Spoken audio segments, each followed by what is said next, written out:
कभी ऐसा हो सकता है कंगना के साथ भी हम अनुभव सिन्हा को देखें? अगर मान लीजिए मुझे विजय वर्मा इंसान ही बर्दाश्त नहीं है तो मैं एक कितना भी अच्छा एक्टर हूं मैं इसके साथ कैसे काम करूंगा। एक पक्ष अगर लेगा आर्टिस्ट तो दूसरी तरफ आंखें बंद कर रहा है। Do you agree completely? नहीं, मेरे ख्याल से ए पॉलिटिकल कुछ होता नहीं है। हाँ, एपॉलिटिकल मैं ही कह रहा हूँ कि वो झूठ है। आई डिडंट मीन दैट उसका एक उसका काइंडेस्ट इंटरप्रिटेशन मेरे लिए ये है कि आपने कभी बैठ के अपने आप से बातचीत नहीं की है, तो आप श्योर नहीं है कि आप कहाँ हैं। कंधार हाईजैक क्यों? उस दौर में अटल बिहारी वाजपेयी साहब प्रधानमंत्री हुआ करते थे, बीजेपी की सरकार थी, जसवंत सिंह साहब का हमने पूरा रोल देखा। इस फिल्म के कई शेड्स हैं। एक शेड चलता है कि लापरवाही की इंतहा थी central government, state government Punjab में। अगर टाइप होता तो शायद ये होता ही नहीं। मसूद अजहर बाद में क्या क्या कुछ किया वो सब हम जानते ही हैं। ये सब्जेक्ट बड़ा क्रूशियल है और आप पर भी ये बाउंस बैक कहीं ना कहीं आएगा देर से। अब आप ट्विटर पर हालांकि खामोश हैं। बहुत सारे लोगों ने मुझसे पूछा कि सर से पूछेगा। अभी जैसे बंगाल का इशू है, बहुत लाइमलाइट में रहा। कहीं मैंने एक बहुत अच्छी पोस्ट पढ़ी थी कि इस देश में लोग बेटियों के लिए आवाज भी स्टेट दिखकर उठाते हैं। कोई उत्तराखंड यूपी में खामोश हो जाता है, कोई मणिपुर पर खामोश हो आता है, कोई बंगाल पर खामोश होता है। इस देश में हर 16 सेकंड पे एक रेप हो रहा है। 2021 का जो डेटा था उसमें शायद 15 मिनट पे था। साल में एक रेप हो रहा हो तो भी हमें चिंता करनी चाहिए एज अ समाज। And उससे भी वर्स्ट सर ये है, विजय सर आपको भी जान के हैरानी होगी कि जिस लड़की के साथ रेप हुआ है ऑन साइट पर उसके नाम को सबसे ज्यादा सर्च किया गया। बिहार में कोई जमालपुर नाम की जगह हाँ। है जहां मैं कभी गया नहीं, उसके आसपास से गुजरा नहीं, प्लेन में उसके ऊपर से निकला होऊंगा तो पता नहीं। वो बताते हैं नहीं आप जमालपुर में पैदा हुए थे। मैं कहा ओके। मैं 2 शहरों से मिलके बना हूं, एक का नाम बनारस है, एक का नाम अलीगढ़ है। बनारस ने गाली देना तो सिखा दिया होगा कम से कम। जी माइक बंद कीजिए। मिर्जापुर का हैंगओवर निकल गया। मिर्ज़ापुर का हैंगओवर फिल्म मेकर का पहले निकल जाता है, उसका हैंगओवर रहता है ऑडियंस के दिमाग में। ममता बनर्जी, उनकी एक जो कैंपेन थी जिसमें उनके पैर पे प्लास्टर बना हुआ था, खैला होबे। हाँ खैला होबे, वो बहुत इंटरेस्टिंग थी। Arvind Kejriwal, When he came in, I was a big fan, but past 8 years I have not been a big fan. Owaisi साहब, ओवैसी साहब तो ट्रोजन हॉर्स हैं। नरेंद्र दामोदर दास मोदी।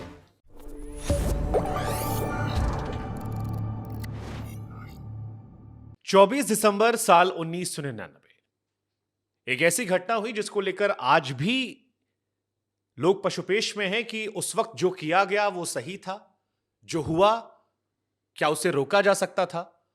हालांकि नई पीढ़ी में कई लोग ऐसे होंगे जो शायद उस घटना से पूरी तरह वाकिफ ना हो, लेकिन कई बार फिल्में जो समाज का आईना भी होती हैं वो कुछ ऐसे सब्जेक्ट पर बनती हैं जो आपको सोचने पर मजबूर कर देती है। और एक ऐसी फिल्म आ रही है IC-814 द कंधार हाईजैक।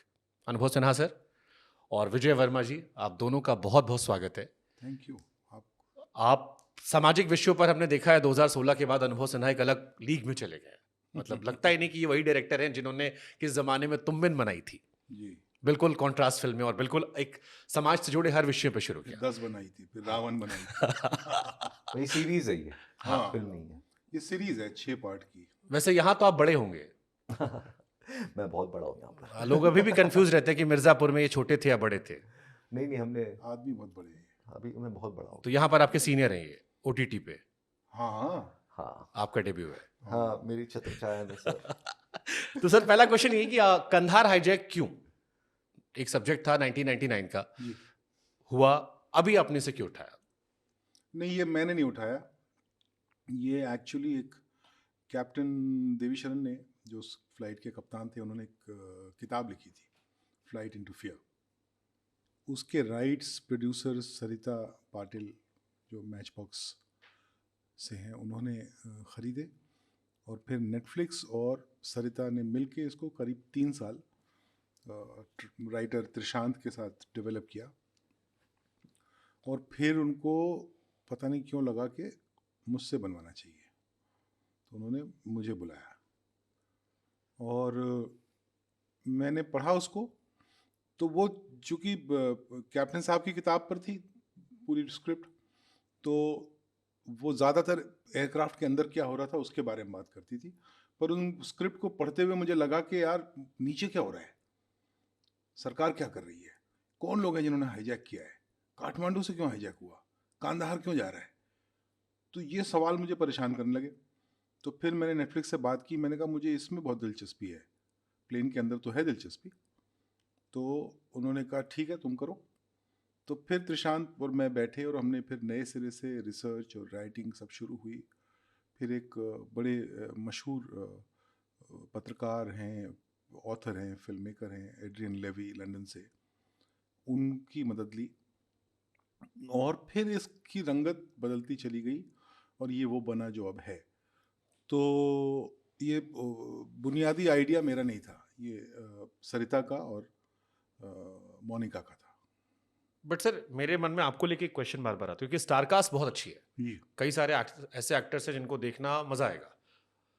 सबके मन में सवाल है कि ये फिल्म बॉक्स लाइक पर्दे पर रिलीज क्यों नहीं हो रही, नेटफ्लिक्स पर क्यों? क्योंकि अभी एक बड़ा कंट्रोवर्शियल स्टेटमेंट भी आया था डेविड धवन साहब का कि ओटीटी जो है एक बड़ा सेफ जरिया है बचने का, कि आप पता नहीं लगता नंबर्स कितने हैं।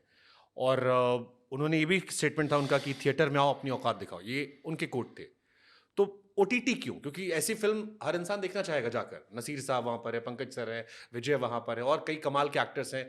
जो ट्रेलर हमने देखा वो गूजबम्स देने वाला है। तो why OTT, why not like बड़े पर्दे पर? जैसा मैंने अर्ज किया कि मेरे पास आया ही ओटीटी से, तो मैं नेटफ्लिक्स से तो नहीं कह सकता कि पिक्चर बनाओ। ऑल्सो ये कहानी 2-2.5 घंटे की है नहीं, ये 5 घंटे की कहानी है। मतलब वो जब इसका रिसर्च किया तो समझ में आया कि इतना सारा कुछ हुआ था जो सुन के हमको ऐसा लगता है कि 8 दिन थे और हमने 3 लोग छोड़ दिए, उन्होंने हमारे 200 लोग छोड़ दिए, बात खत्म हो गई। ये इतना आसान था नहीं, ट्रू। बहुत कुछ हुआ था। मतलब एक 8 दिन का थ्रिलर चला था, और सिर्फ दिल्ली में नहीं, कांदाहार में भी, तालिबान की दुनिया में भी, और भी बहुत सारी दुनियाओं में एक थ्रिलर चल रहा था। It started from Kathmandu to Punjab, Lahore. Actually started long back. When you see the series you will know. तो ये सीरीज का ही मटेरियल था, ये फिल्म का मटेरियल था ही नहीं। ये 2.5 घंटे में ये कहानी कहीं नहीं जा सकती थी। हम भी जब लिखने बैठे तो हमने कोई ये नहीं सोचा था कि हम 6 एपिसोड लिखेंगे। तो हो सकता था हम 4 ही लिखते, हो सकता है हम 8 लिख देते, लेकिन जितने में कहानी समाई वो 6 एपिसोड थे, और 6 एपिसोड मतलब 4.5 घंटे, 5 घंटे। विजय, आपको कंधार के बारे में पता था, ये इस पूरे हाईजैक के बारे में इससे पहले? मुझे हल्की मेमोरी है, मेरे पापा टीवी देख रहे थे उस टाइम पे, न्यूज़ चैनल पे चिपके हुए रहते थे। दूरदर्शन आई थिंक तब। हाँ, नहीं। नहीं आ गया था 1999 24 आवर न्यूज़ चैनल शुरू हो गया था। ओके। आए थे। 2-3 ही होंगे ना, हाँ। 24 आवर्स वाले। जी न्यूज़ था, एनडी एनडीटीवी था, एंड आज तक आई थिंक रिसेंटली तब शायद आज स्टार्ट, आज तक की एंट्री हो गई थी शायद। हाँ, या एनडीटीवी में होगा आज तक। हाँ, तो मुझे इतना याद है कि एक प्लेन हाईजैक हुआ है और हमारे पैसेंजर्स का अफगानिस्तान में क्या कहते हैं बंदी है, वो आएंगे नहीं आएंगे उस तरह का बातचीत चल रहा था। But I was more interested in the Y2K party, new years Y2K party. I was all of a teenager at that time. तो उस टाइम पे नई नई दोस्तियाँ शुरू हुई थी, पहली बार घर से बाहर निकलना, परिवार, माँ बाप और कजिन्स और भाई बहन के दायरे से बाहर निकल के। जेन जी को जरा बता दो Y2K था क्या? Y2K क्या था? अगर जेन जी को नहीं पता तो बहुत बड़ी चीज़ थी कि Y2K पे दुनिया खत्म होने वाली थी। तो ऐसा लग रहा था कि 2000 की शताब्दी शुरू होगी, हाँ, तो 31 और दिसंबर सारे को रात को कंप्यूटर 12 बजे कंप्यूटर क्रैश हो घड़ियाँ जाएंगे, खराब हो सारे जाएंगी, डेटा चला जाएगा, सब कुछ बर्बाद हो जाएगा। तो उसको Y2K, ईयर 2000, हाँ, एक बड़ा तो सिंड्रोम चल बहुत रहा बड़ी था। पार्टी का माहौल सब जगह पे हो गया था कि दुनिया खत्म होने वाली तो पार्टी कर लो। फिर गाने भी आए थे उस टाइम पे। कौन सी मीरा नाम की फिल्म थी? कौन सी? देखो 2000 का हाँ, जमाना आ गया। देखो, कम Y2K ऐसे करके गाना गया है। मुझे नहीं याद। तो आई वाज वेरी एक्साइटेड क्योंकि मैं सुपर्ब। फ्लोरेसेंट कलर के शर्ट और लेदर जीन्स पहन और के, विग पहन के। हाँ, बहुत मैं मूड में था कि पार्टी करूँगा। अब सर मेरे को फिर एक क्वेश्चन आता है, जैसे मैंने आपको कहीं कहते हुए सुना था कि राजनीतिक फिल्में जो होती हैं वो आपके विचारों का बाउंस बैक होती है। आप सब्जेक्ट आप चुनते हो फिर, लेकिन जब आप फिल्म मेकिंग करते हो तो कहीं ना कहीं आपका भी थॉट इसमें आता होगा। हाँ। ये एक फिल्म है, उस दौर में अटल बिहारी वाजपेयी साहब प्रधानमंत्री हुआ करते थे, बीजेपी की सरकार थी, जसवंत सिंह साहब का हमने पूरा रोल देखा। इस फिल्म में आपका थॉट प्रोसेस कितना रहा, और इस फिल्म को डिस्कवर करते वक्त आपने क्या क्या नई बातें जानी, सीखी? क्योंकि इस फिल्म के कई शेड्स हैं। एक शेड है कि जो किया गया इंसानों को बचाने के लिए किया गया, एक शेड चलता है कि लापरवाही की इंतहा थी central government, state government Punjab में। अगर टाइप होता तो शायद ये होता ही नहीं। मसूद अजहर बाद में क्या क्या कुछ किया वो सब हम जानते ही हैं। तो आपका इस पूरी फिल्म मेकिंग में क्या रहा, क्योंकि ये सब्जेक्ट बड़ा क्रूशियल है और आप पर भी ये बाउंस बैक कहीं ना कहीं आएगा देर सवेर। नहीं, ये जितना कुछ भी आपने कहा ना, ये बहुत आसान बातचीत और गप्पाजी का मौजू हो सकता है। इसका यथार्थ से कोई लेना देना नहीं है। ये सब मुझे डिस्कवर हुआ जब मैंने इसके बारे में रिसर्च करना शुरू किया। मैं उस दौर के ब्यूरोक्रेट से मिला, त्रिशांत पैसेंजर्स से मिला है और इंटरनेशनल जर्नलिस्टों से बात की, तो समझ में आया कि वो इतना आसान नहीं था। मतलब क्या होता है, चाय की दुकान पे आप अपनी कहानी बना लेते हैं और फिर वो आप 4 लोगों को सुना देते हैं, और जो आप लोग आपसे भी कम जानते हैं वो उसमें विश्वास कर लेते हैं, और फिर वो एक मिथ बन जाती है कि यार ऐसा वो पंजाब का होता तो होता ही नहीं, और सब तो सारी गलती थी, पंजाब से रिश्ता ही नहीं था अच्छा अपना। ये सब बेकार की बातें हैं। बहुत कुछ है, बहुत कुछ है, और बहुत ज़्यादा कुछ है, और वो सब इस सीरीज़ में पिरोने की कोशिश की गई, और एक बेहतरीन थ्रिलर की तरह से अनफोल्ड होती है ये कहानी। तो इसीलिए हमको लगे 6 एपिसोड इस सीरीज़ के कि इतना सारा कुछ हुआ था, इतना आसान नहीं था। मतलब जब आप कोई घर भी खरीदने जाते हैं, मान लीजिए, तो आपको अच्छा लग गया घर, तो जिसने आपको वो घर दिखाया उसको ये समझ आ गया कि आपको घर अच्छा लग गया है, तो वो अगर 100 रुपये में बेचने वाला था तो वो शुरू ही करता है 110 से कि मैं 105 तक तो ले लूँगा, पर आपके पास हैं 85 रुपये। फिर आप नेगोशिएट करते हैं। उस नेगोशिएशन में बहुत सारे पर्सनल स्किल्स और कंपल्शंस काम आते हैं कि नहीं 85 हैं, लेकिन मुझे इस वजह से घर लेना है क्योंकि मेरी माँ ने यहाँ पे ईंटें उठाई थी, तो अब 15 रुपये कहाँ से लाऊं? तो वो 15 रुपये का आप इंतजाम कैसे करेंगे, क्योंकि घर आपको लेना है। तो ये आसान नहीं होता है कि यार मैंने बोला एजेंट को, उसने कहा 110, तो मैंने कहा नहीं यार 85, फिर वो 88 पे डील हो गई। ऐसा होता नहीं है। उसमें बहुत सारे ह्यूमन रीजंस और लॉजिक्स इन्वॉल्व होते हैं, बहुत सारे सर्कमस्टेंशियल लॉजिक्स अप्लाई होते हैं, पॉलिटिकल लॉजिक्स अप्लाई होते हैं। तो चलिए अगर इसको मैं रिफ्रेम करूं जी। क्वेश्चन को, ये फिल्म आ रही है, हम सब देखेंगे, सीरीज आ रही है। सीरीज आ रही है, हम सब I नेटफ्लिक्स पे insist. देखेंगे सारे एपिसोड्स। जी। 1 एपिसोड 2 एपिसोड मैंने देखे भी आपके, जी। इनिशियल जो काठमांडू के सीन है मैंने देखे भी, इंटेलिजेंस के बारे में कैसे शुरुआत की, ऐसे इनपुट से। इसके रिसर्च के टाइम में आपकी नज़र में सबसे शॉकिंग क्या था? क्योंकि हमने वही बातें पढ़ी है, उस टाइम हम छोटे थे, या हमारी जनरेशन के जो लोग होंगे, जो अखबारों में छपा या सतही कहानी जो आई कि ये घटनाएं हुई, ये बच सकती थी, यहाँ पर ये रहा, ये चीजें हुई, कुछ भी सीखा। सबसे शॉकिंग रिसर्च में आपके लिए क्या रहा? बाकी तो फिल्म हम देखेंगे, इन सीरीज हम देखेंगे। तो वो सीरीज देख के पता चलेगा कि सबसे शॉकिंग क्या है। मेरे लिए जो शॉकिंग है वो है, मतलब वो मैं आपको ऑफ द रिकॉर्ड बता सकता हूँ, लेकिन एक्चुअली बहुत सारे शॉकिंग डिटेल्स थे जो मिले, और सर्कमस्टेंशियल थे बहुत सारे। और फिर जैसे ही आपको कोई शॉकिंग डिटेल मिलता है तो फिर आप को थोड़ा सा सावधान हो जाना पड़ता है कि ये सही है ना, कि मतलब ऐसा ना आजकल तो किसी से बात करो कि बाबर हिंदुस्तान कब आया था, लोग फट करके गूगल खोल लेते हैं, तो और वो बता देते हैं कि तो तब आया था। तो गूगल की जो सबसे ऊपर की जानकारी होती है वो सबसे डरावनी होती है एक्चुअली, उसको थोड़ा और पढ़ लेना चाहिए। तो आप देखने जाएंगे शॉकिंग डिटेल्स अबाउट, अभी लिखिए गूगल पे shocking details about the Kandahar hijack, तो उसे 6 डिटेल बता देंगे वो, लेकिन और भी थे, बहुत ज़्यादा थे, उसमें से 6 में से 2 सही भी होंगे। तो जब वो शॉकिंग डिटेल आपको मिलते हैं तो आपको लगता है कि नहीं, इसको मुझे वेरीफाई करना पड़ेगा। अब वेरीफाई जिससे आप कर सकते हैं वो बात करने को तैयार नहीं होगा, पर आपको लग रहा है कि नहीं ये सच है, फिर आप पीछे पड़ते हैं उस सच के, और फिर आप उसको दबोच के कोने में बिठा लेते हैं कि तू सच है ना, तो कहता हाँ यार मैं सच हूँ। तो ऐसे बहुत सारे सच हैं इस कहानी में। उसमें मुझे अभी उन लोगों को जिन्होंने सीरीज देखी नहीं है उनको ये अभी से बता देने में, मतलब it will be A give away. Correct. वरना मैं आप जैसे कैमरा और माइक ऑफ होगा, आप चाहेंगे तो मैं आपको बता दूंगा। विजय, नसीरुद्दीन शाह साहब, हाँ, पंकज कपूर साहब, करेक्ट। बहुत बड़े बड़े नाम हैं, बहुत ज़्यादा बड़े नाम है। मतलब एक्टिंग के हेड ऑफिस ये सब I हैं call them cinema gods. हाँ। इनके बीच में विजय वर्मा सर की फिल्म, पिछली फिल्मों के जितने भी हमने देखे, आर्टिकल 15 से लेकर अनेक, मुल्क, हर एक्टर लगता है यार कि ये बेस्ट है। करेक्ट। आशुतोष राणा सर का किरदार देखिए, ऋषि कपूर साहब का देखिए, आयुष्मान को क्या खूबसूरती सर ने प्रेजेंट किया। Correct. 2 फिल्में, हालांकि सर जोड़े में फिल्में देते हैं चलो अच्छी अपनी बात पहली है। फिल्म से सर जोड़े जोड़े में देते हैं। तुम में ना आप मुझे अच्छे लगने तो लगे। सेकंड आने वाली है बेसिकली। तो आपके लिए एक तो आप ये और पहला काम part करने है। वाले हो बट आपको ये फिल्म कैसे मिल गई? लाइक क्या रहा, क्यों लगा आपको नहीं आया, क्या मुझे क्यों मिल गई?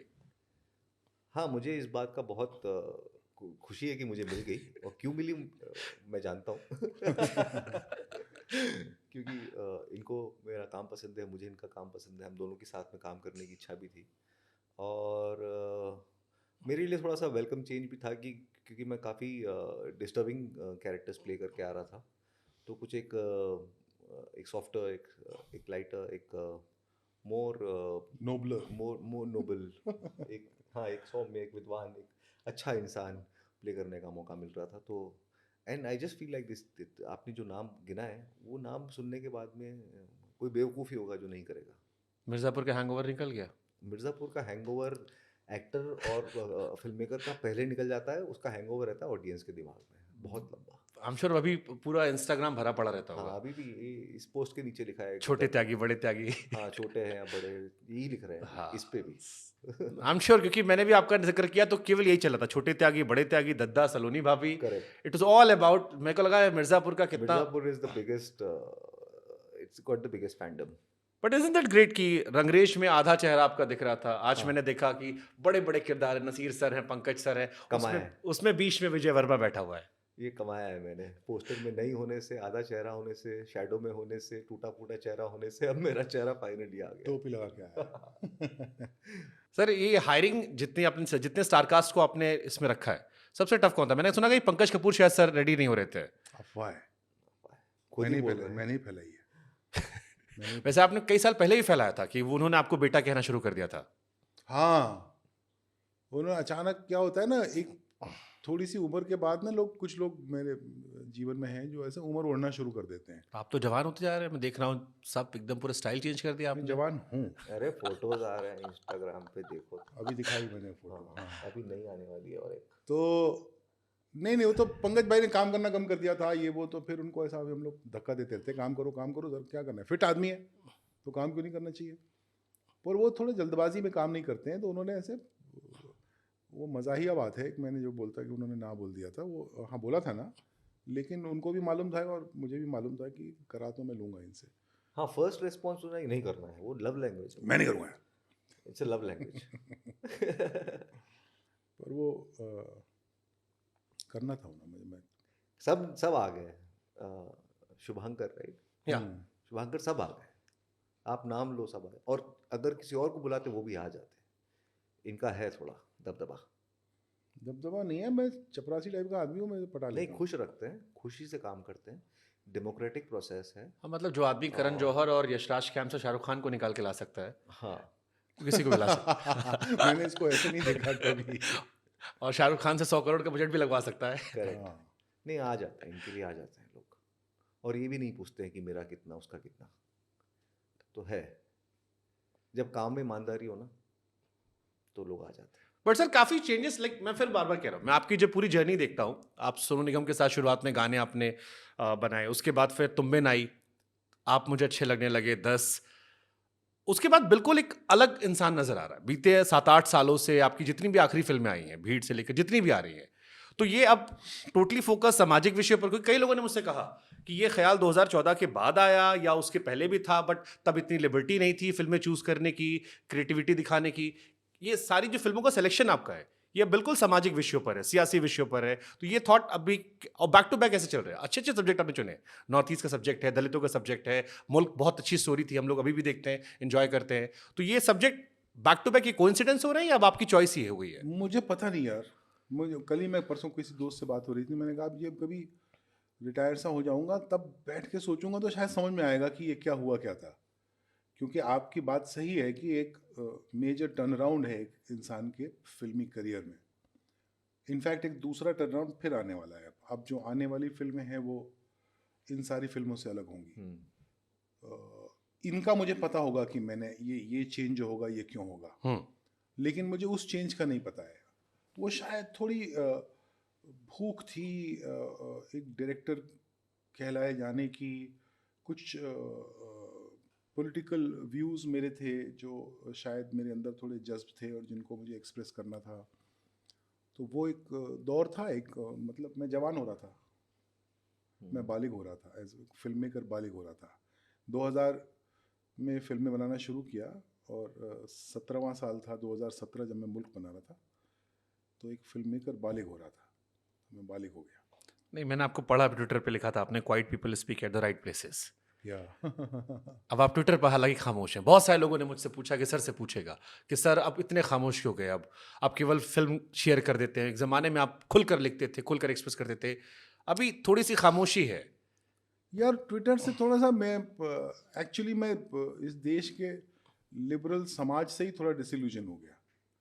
तो फिर मुझे लगा कि अगर मैं लिबरल समाज से बात नहीं कर रहा हूँ और नॉन लिबरल से भी नहीं कर, तो मुझे करनी नहीं है बात, तो फिर मैं बात किससे कर रहा हूँ। तो जो ट्विटर पे जो लिबरल समाज था वो काफ़ी डिसअपॉइंटिंग था, and it's deteriorating, it is going south. अभी जैसे बंगाल का इशू है, बहुत बहुत लाइमलाइट में रहा। बहुत सारे लोगों ने कहा कि जो लोग, जैसे कहीं मैंने एक बहुत अच्छी पोस्ट पढ़ी थी कि इस देश में लोग बेटियों के लिए आवाज भी स्टेट देखकर उठाते हैं। ये तय करते हैं कि किस स्टेट के लिए उठा, अलग अलग सारे राज्यों के लिए। कोई उत्तराखंड यूपी में खामोश हो जाता है, कोई मणिपुर पर खामोश होता है, कोई बंगाल पर खामोश होता है। But I was interviewing one person, he said कि देश की जो मुखरतम आवाजें थी जो अक्सर स्टैंड लेती, वो कई सारी बंगाल इशू पे खामोश हो गई, जबकि पूरा देश आया था। उसमें हो सकता है पॉलिटिक्स भी बहुत सारी चीजें हों। आपको लगता है कि पॉलिटिकली लोग मैटर से ज्यादा स्टेट या आइडियोलॉजी के हिसाब से व्यूज देते हैं? कुछ लोग देते भी होंगे, जाहिर है ना, हर आदमी एक तरीके का थोड़ी होता है। कुछ को किसी और वक्त इतना गुस्सा नहीं आया जितना इस वक्त आ गया, कुछ बंगाल देख के दे रहे होंगे, कुछ किसी वजह से, हर का सबकी अपनी अलग अलग वजह होती है। उसको आप एक रंग, एक ब्रश स्ट्रोक में रंग नहीं सकते। जैसे आप किसी फिल्म बनाते हैं, किसी को ऐसा लगने लगा होगा कि अब क्यों बोलना है यार इस बारे में, मतलब बहुत ही घृणित बात है।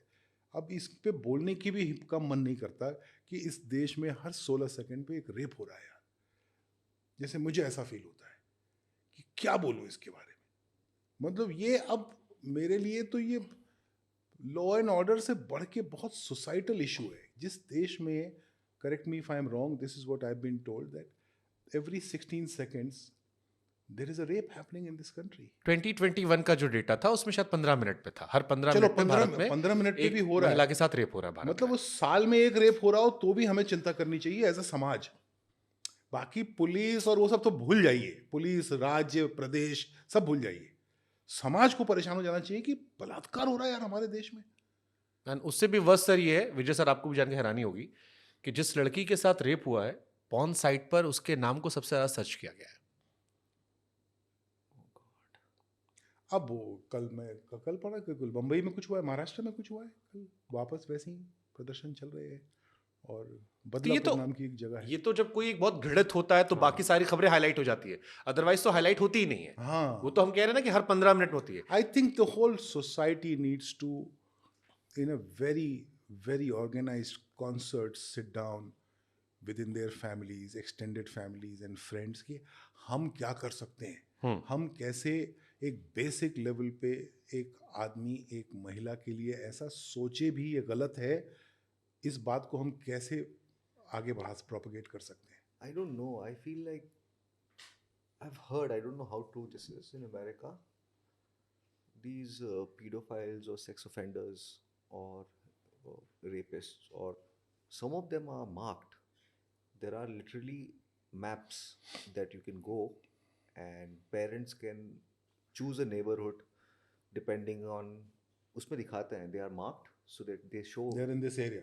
yeah, that there is a sex offender, there is a pedophile, or any kind of grotesque crime. उन लोग को मार्क करते हैं, and they are tracked. This particular, whatever you want to call him, man or whatever, he was reportedly married a few times before. Sir ये police वाला था, अच्छा जी, ये पुलिस वाला था जो 2019 से वॉलंटियरिंग कर रहा था। Correct. So there's history of domestic violence in his life. Women have left him, his wives have left him. So somebody like that should be under some kind of a scrutiny and observation. Or we have to find a way to mark proven guilty sex offenders.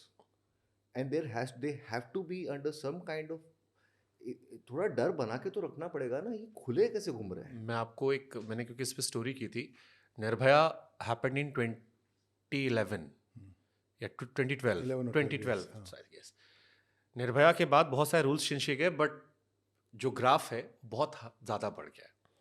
And उस पर कई बार ये होता है कि फिल्मों पे लोग दोष डाल देते हैं। बहुत सारे लोग, एक नज़रिया होता है कि टू मच ऑफ अश्लीलता प्रोवोक्स। कई सारे बाबाओं ने भी स्टेट, कई सारे हर समाज के लोगों ने बोला, मौलाना ने, बाबाओं ने भी, कि टू मच अश्लीलता आपके दिमाग में जा रही है, आप सोचना शुरू करते हो, वो हो रहा है। हालांकि 2 साल की बच्ची 80 साल की बुढ़िया के साथ भी हो रही है, सारी चीज़ें हो रही हैं। But again, do you think it's a sensitive issue? कभी ऐसे भी इशू पर हम आपको देख सकते हैं? बिकॉज आपने बहुत सारे सेंसिटिव इशूज को बहुत कोर तरीके से छुआ है, चाहे वो आर्टिकल 15 हो, भीड़ हो, मुल्क हो। यार मैं ऐसे नहीं चुनता कहानियाँ। कहानियाँ हो सकता है मेरी किसी कहानी का ये भी हिस्सा हो, बट वो एक अलग प्रोसेस होता है। कहानी कौन सी चुनी जाएगी, वो एक कोई बात आपके दिमाग में अटक जाती है, वो आपको डिस्टर्ब करती रहती है, और फिर वो एक कहानी की शक्ल लेती है, और फिर उसकी फिल्म कभी बनती है, कभी नहीं बनती। ऐसा नहीं है कि वो सारे मुद्दे जिन पर मैं कुछ कहना चाहता हूँ उस पर फिल्म बना ही दी है। कुछ ऐसे भी हैं जिन पे कहानी नहीं लिख पाया हूँ। तो वो सिनेमा में क्या होगा, एक्चुअली इस वक्त सिनेमा मेरा एक अलग परस्यूट है। I want to make bigger films, I want to make films that are more leaning on the big screen and the big screen experience, and how to still remain socially or politically relevant and be an entertainer as well. So that's what I'm working on right now, and I have some 2 or 3 scripts that I've already written, so I don't know उसमें तो ये नहीं है, but this really bothers me, and I think जितनी ये law and order का मुद्दा है, मतलब ये पॉलिटिकल मुद्दा तो है ही नहीं और होना भी नहीं चाहिए। ये जितना लॉ एंड ऑर्डर का मुद्दा है उतना ही सामाजिक मुद्दा है। मेरा ऐसा मानना है कि ये समस्याएं अगर हम आज की तारीख में अपने 6 साल के बच्चों को सिखाना शुरू करेंगे कि बेटा ऐसा नहीं किया जा सकता, उसको हम हफ्ते में 4 बार ये बात बताएंगे, हर परिवार में, हर घर में, तो 20 साल बाद इस देश में रेप की संख्या बहुत कम हो जाएगी। इसको इतने ग्रास रूट लेवल से काम करना पड़ेगा। ये आप हिंदुस्तान जैसे डाइवर्स और पॉपुलेटेड मुल्क में आप और कोई रास्ता, आप इसको प्री क्राइम, आप इसको पकड़ ही नहीं सकते, कोई संभावना ही नहीं है। और मतलब नाउ इट हैज बिकम इतना कुत्सित हो गया है कि बच्चियों का बलात्कार हो जा रहा है। 3-3 साल की, जो महाराष्ट्र वाला शायद 3-3 साल की बच्चियां हैं। और फिर आपने कहा एक वृद्धा थी जो वो शायद कानपुर में के जने यूपी में, एक उत्तराखंड में भी घटना हुई। हाँ सॉरी, तो वो उत्तराखंड होगा, मुझे गलत याद होगा। तो आप अगर देखें तो कहाँ बंगाल, कहाँ महाराष्ट्र, कहाँ उत्तराखंड, ये त्रिकोण बनाएंगे तो खासा बड़ा त्रिकोण है। तो ये सामाजिक समस्या है, और इसका मुझे नहीं लगता कि संपूर्ण निराकरण लॉ एंड ऑर्डर के हाथ में है। वो बेचारे, क्राइम हो जाता है तो वो भागते हैं पीछे पीछे के, क्या रेप तो एक कोने में होता है ना, एक लड़की को उठा के ले गए और उसके साथ बलात्कार किया गया, तो उसको पुलिस कैसे प्री जज कर, सिक्योरिटीज बढ़ा सकते हैं, लेकिन मेरे ख्याल से वो प्रिकॉशंस है, वो क्योर नहीं है। क्योर सामाजिक है, वो बातचीत है। वो मेरे ख्याल से स्कूलों के करिकुलम में ये चीज़ें जानी चाहिए। और पता नहीं कितने प्रतिशत लोग, मुझे नंबर नहीं पता है कितने प्रतिशत लोग स्कूल जाते हैं इस देश में, लेकिन जो स्कूल नहीं जाते हैं उन तक कैसे ये बात बचपन में, मतलब this is to deal with, I got it, 6 year olds। क्योंकि टाइम कम है, इसलिए मैं कुछ 1-2 क्वेश्चन और रख लेता जी। हूँ छोटे छोटे। एक पॉलिटिकल क्वेश्चन हमेशा मेरे जहन में आता है, जी। मेरा अपना ऑब्जर्वेशन हो सकता है मैं गलत हूँ। 2 तरह की पॉलिटिकल फिल्में बनती हैं, एक जैसे आप बनाते हैं अनुभव सिन्हा साहब, एक जैसे कंगना बनाती है। अभी उनकी एक फिल्म आ रही है इमरजेंसी। जी। अब कई बार ये लगता है कि दोनों ने अपने सब्जेक्ट चुने हैं, बट अब ऐसा भी लगता है कि जिस थॉट प्रोसेस के आप हैं, कई बार हम ये देखते हैं कि जैसे ट्विटर के रीड करने के अनुभव के अच्छा होता है, मैं गलत भी शायद हूँ, लेकिन हम उसी तरह के लोगों के साथ काम करना भी शुरू कर देते हैं। हमारे आसपास वही लोग होते हैं। अब ऐसा लगता है कि बॉलीवुड में आइडियोलॉजिकल बेस पर भी काम होने लगा है, कि अगर हम सेम आइडियोलॉजी के हैं तो हम एक साथ काम कर रहे हैं। जैसे दोनों साइड की बात करो, कंगना की एक वो लीग है राइट विंग की, एक शायद सेंटर या लेफ्ट की होगी। ये सच है? नहीं, आप बोल क्योंकि रहे थे आपके तो आसपास जैसे तापसी, बहुत सारे एक्टर्स ऐसे हैं जिनको हमने जब ट्विटर फॉलो करते हैं वो एक तरह के हैं, समान विचारधारा के। तो जो आपने डाइवर्सिटी की बात की, कि हमें इट्स अ मेजर थिंग, तो अगर 2 अलग आइडियोलॉजी के लोग एक साथ काम नहीं कर पा रहे तो कैसे फिर जेल अप होगा सर ये सारी चीजों का? नहीं ऐसा, जब टीम बना रहे होते हैं, जब जैसे मैं अरविंद स्वामी के साथ पहली बार काम कर रहा हूँ, या मैं विजय वर्मा के साथ पहली बार काम कर रहा हूँ, तो मैंने तो इनसे कभी नहीं पूछा कि आप क्या सोचते हो लेफ्ट के बारे में और क्या सोचते हो। कभी ऐसा हो सकता है कंगना के साथ भी हम अनुभव सिन्हा को देखें? मतलब अगर ऐसी कोई फिल्म होगी जिसमें कंगना ही चाहिए तो कंगना ही चाहिए, फिर मैं जाऊंगा उसके पास और वो करेगी तो करेगी। सो वो आइडियोलॉजिकल डिफरेंस नहीं मैटर नहीं, करता। एक दूसरा इसका एक व्यावहारिक पहलू है, वो आप समझिए। अगर मान लीजिए मुझे विजय वर्मा इंसान ही बर्दाश्त नहीं है, तो मैं एक कितना भी अच्छा एक्टर हो, मैं इसके साथ कैसे काम करूंगा? क्योंकि जब आप काम करते हैं, जब आप एक्ट करते हैं, डायरेक्ट करते हैं, टाइम बहुत स्पेंड कर रहे हैं। टाइम स्पेंड करते हैं, बहुत इंटीमेट बातचीत होती है, तो वो संभव वो जैसे मैंने मेरे पूरे जो फेवरेट कास्ट है उसमें इकलौता आदमी है जो वेजिटेरियन है, वो राजकुमार राव है। तो जब राजकुमार राव के साथ बैठ के खाना मंगा रहे होते हैं मैंने सुना है भी, तो तकलीफ तो परेशानी हो जाती है कि तुम क्या खाओगे भाई, हाँ। क्योंकि हम तो नॉन वेजिटेरियन मंगा रहे होते हैं। तो वो भी अपने अपने एक ऑडिटी है कि भाई राज का खाना क्या होगा, तो मैं पनीर खा लूंगा सर। अच्छा, वो भी आदमी बेचारा कह रहा है कि नहीं आप लोग खाओ, मैं मेरा लिहाज कर लूंगा। तो you have to gel together, and that will probably also reflect on the political ideologies of people that you deal with, because as long as you belong to another political ideology and you are not overbearing, it is fine. भाई आप रहिए अपनी अपनी ideology में, मैं मेरी ideology में, ये वाली पिक्चर हम लोग बना रहे हैं, हम लोग दिन भर एक दूसरे का खून नहीं पिएंगे। करेक्ट। टाइम स्पेंड करने में मजा आना चाहिए, हाँ। बस और कुछ नहीं है। इंसान so I think Vijay is safe. Vijay ने अपने पॉलिटिकल व्यूज नहीं, ट्विटर हमने आज तक बात नहीं की है, नहीं। मुझे आज तक नहीं, विजय ने पता अपना है। ट्विटर रखा है, राज कॉमिक्स पे रखा है, हंसी मजाक फन लविंग रखा है कि अपने को पढ़ना ही But नहीं। that's not non-committal. I have not had a chance to sit down with him and talk to him whether he's Marxist or Leninist or communist or Republican or what. I don't know. I feel like And I don't care. there is capitalist, there is Marxist, there is communist, there is leftist, rightist, whatever. I feel like artist is हाँ, वो भी एक list है। something that I am, and मुझे लगता है कि artist is not any of this other ists. Artist is सबसे अलग इसलिए, ना तो वो इन सबके साथ है, ना इन सबसे जुदा है। सब उसके अंदर है और सब उसके अंदर नहीं भी है। क्योंकि एक पक्ष अगर लेगा आर्टिस्ट, तो दूसरी तरफ आंखें बंद कर रहा है। मैंने ऐसे ऐसे किरदार किए जिनसे मैं बिल्कुल अग्री नहीं करता, मैं करता हूँ। मैंने ऐसी कहानियाँ बोली हैं जो मुझे लगता है कि बोलनी चाहिए, उसमें ऐसे किरदार किए हैं जो मुझे लगता है कि बेहद ख़राब लोग हैं, बट मैं करूँगा। क्योंकि मैं किसी भी इस्ट में दबना नहीं चाहता, क्योंकि मैंने जो इस्ट चूज़ किया है वो है आर्टिस्ट। वो मुझे लगता है कि इन सबसे ऊपर है। तो विजय वर्मा ये कह रहे हैं कि आर्टिस्ट को पॉलिटिकल व्यूज से थोड़ा बचना चाहिए। नहीं, होने चाहिए, बट उसकी आंख सब पे होनी चाहिए। ट्रू। उसको सब पसंद आए नहीं आए वो साइड में रख के उसको सब चीज़ें समझनी चाहिए, और फिर उसकी चॉइसेस कैरेक्टर की चॉइसेस नहीं, उसकी कहानियों की चॉइसेस बताएगी उसका पॉलिटिक्स क्या है, और जो देख रहा है उसको समझ में आता है। Sir do you agree completely या इस पे आप डिफर करते हो? नहीं, मेरे ख्याल से ए पॉलिटिकल कुछ होता नहीं है। हाँ, ए पॉलिटिकल में ही कह रहा हूँ कि वो झूठ है। आई डिडंट मीन दैट उसका एक उसका काइंडेस्ट इंटरप्रिटेशन मेरे लिए ये है कि आपने कभी बैठ के अपने आप से बातचीत नहीं की है, तो आप श्योर नहीं है कि आप कहाँ हैं। वो मेरा काइंडेस्ट इंटरप्रिटेशन है ए नहीं, पॉलिटिकल। बट कई बार ऐसा दर्शक, जैसे मैं नसीर सर को बहुत पसंद करता हूँ, मैं अनुपम सर को भी बहुत पसंद करता हूँ, बट जब मैं सोशल मीडिया पर दोनों को भिड़ते हुए देखता हूँ कि इन्होंने वीडियो बोला, कुछ बोल दिया, इन्होंने फिर रिवर्ट कर दिया, सो एक मुझे अजीब भी लगता है। और कई बार मैंने ये भी देखा अपने आसपास इंटरव्यूज में या लोगों में कि अब हम फिल्में भी उस हिसाब से देखना शुरू करते हैं कि नहीं नहीं, ये हमारी आइडियोलॉजी वाला आदमी है, इसको हम देख लेंगे। आप ए पॉलिटिकल हैं? सर मैंने अपने जर्नलिज्म, हर इंसान सियासी तौर पर कोई ना कोई विचारधारा होती है, but when I started my journalistic career, मैंने अपना वो घर पे छोड़ दिया था। एंड आई एम लाइक, जो है मेरा काम सवाल पूछना है, मैंने अपनी राय देना, मैंने अपनी राय रखना, इसको तब तक के लिए बंद कर रखा है जब तक मैं इस पेशे में हूँ। जिस दिन ये पेशा छोड़ दूंगा, माइट भी शायद मैं भी खुलकर लिखना शुरू कर दूंगा, जो भी मेरी विचारधारा होगी XYZ। ये अच्छा पॉलिटिकल स्टैंड नहीं मेरे हिसाब से। बट मेरे पेशे की जरूरत मांग है शायद। नहीं नहीं, बिल्कुल नहीं। क्यों?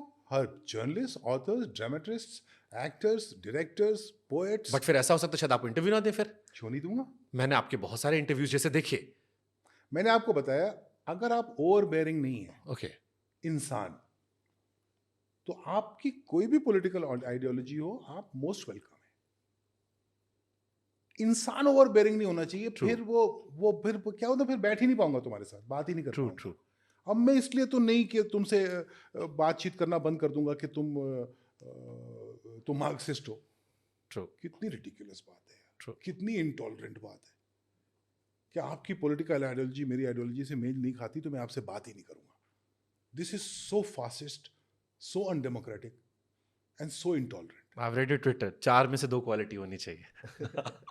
इंटेलिजेंट बातें करो, अच्छी बातें करो, और फिर doesn't matter what you think यार. Okay, last question to you sir. आपका घर बिहार से, शायद आपका नहीं. बर्थ प्लेस बिहार नहीं है आपकी? नहीं, वो विकिपीडिया क्यों को बोल लिखा बोल फिर के उसमें? थक गया मैं. वो चेंज ही नहीं, वो मेरी बात नहीं मानते कि मैं कहाँ पैदा हुआ हूँ. ये this is the value of, I want to through you, I am sure a lot of youngsters follow you. Please stop reading Google. Google is a cage. अब विकिपीडिया पे अगर ये कह रहा है कि आप नहीं, अरे मैं विकिपीडिया भी मेरा गलत है. एग्जाम्पल दे रहा हूँ. मेरी बर्थ प्लेस 10 साल से ठीक करने की कोशिश कर रहा हूँ, नहीं मानते वो. कहाँ आपके बर्थ प्लेस? इलाहाबाद? इलाहाबाद है. ओके, मैंने इलाहाबाद पढ़ा था, उन्होंने- बट आई रेड बिहार. फिर बिहार में कोई जमालपुर नाम की जगह हाँ. है जहां मैं कभी गया नहीं, उसके आसपास से गुजरा नहीं, प्लेन में उसके ऊपर से निकला हूंगा तो पता नहीं. वो बताते हैं नहीं आप जमालपुर में पैदा हुए थे. मैं कहा ओके, अभी क्या बोलूं. इलाहाबाद, आप बनारस में शायद आपने पढ़ाई की है? बनारस मेरा, मैं बनारस हूँ. हम्म. मैं 2 शहरों से मिलके बना हूँ. एक का नाम बनारस है, एक का नाम अलीगढ़ है. ओके. इन 2 शहरों से मैं मिलके बना हूँ, और तीसरा जो हिस्सा है मेरा वो मेरे दोस्त हैं. हम्म. इन 3 चीजों से मिलके ये व्यक्तित्व जो बैठा है वो. इलाहाबाद रह गया आप? इलाहाबाद में वक्त उतना नहीं गुजरा, छुट्टियां कुछ गुजरी. गुंडे ही नहीं आई? नहीं, इलाहाबाद मेरे जब भी इलाहाबाद गया तब मेरा व्यक्तित्व का फॉर्मेशन शुरू नहीं हुआ था. हम्म. व्यक्तित्व का फॉर्मेशन 16-17 के आसपास शुरू होता है, 15-14-16. मैं इलाहाबाद से, मेरा रिश्ता 11 साल की उम्र तक का, छुट्टियों का भी था, वो 11 साल तक का था. तब तक मैं एकदम चूजा था. तो मतलब वो मेरी पर्सनैलिटी बनी. बनारस ने गाली देना तो सिखा दिया होगा कम से कम. जी, माइक बंद कीजिए. तो गाली देना पाप है? बिल्कुल नहीं. सर, एक, क्योंकि विजय के साथ मेरा एक सेगमेंट है, इसलिए मैं आपके साथ एक छोटा सा, मैंने एक गेम रखा था, क्योंकि आपने कहा कुछ ए पॉलिटिकल नहीं होता, बस छोटा सा है. I will take some name. आपका जो भी फर्स्ट रिएक्शन आता है, आपका जो थॉट है, एक लाइन में आप बता सकते हो. ये इनके लिए. हाँ सर, के लिए. हाँ. मैं आपको इस मुसीबत में नहीं डालूंगा सर, क्योंकि तो मुझे क्या करना है? मैं कुछ नाम लूंगा, आपको उनको लेकर एक लाइन जो भी आपको जहन में आता है आप कह सकते हैं. Okay. Okay, first name Mamata Banerjee.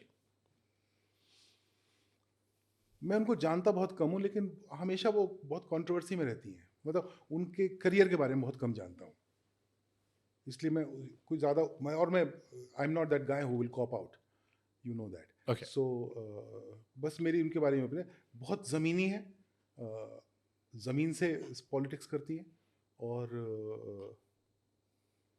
Bengal में लेफ्ट को हराया उन्होंने, तो कुछ उनमें एक मास अपील ऐसी होगी भयंकर. उनकी एक जो कैंपेन थी जिसमें उनके पैर पे प्लास्टर बना हुआ था, खेला हो बे. हाँ खेला हो बे, वो बहुत इंटरेस्टिंग थी. आई थॉट कि वो बहुत, अरे उन्होंने अभी भी कोलकाता केस में भी अपनी सरकार के खिलाफ प्रोटेस्ट किया है. अच्छा.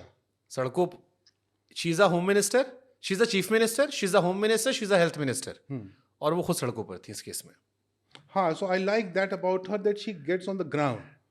अपनी सरकार के खिलाफ. नहीं, she gets on the ground. ये वाला एपिसोड मुझे पता नहीं है, तो ये I like that about her. But she is She has something.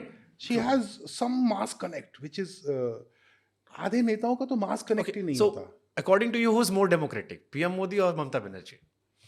See, democracy is a very technical term. I don't know how to compare this. What is a democracy? Democracy is a right to choose your leader. So, Mr. Modi also allows you the right to choose the leader. चुनाव होते हैं आपके देश में. Mamta also allows you to choose the leader. So, I think in that respect, they are both equally democratic. Okay. Second, Arvind Kejriwal. Arvind Kejriwal के बारे में क्या बोलूं, कुछ भी जो मन में आए. So, he came across as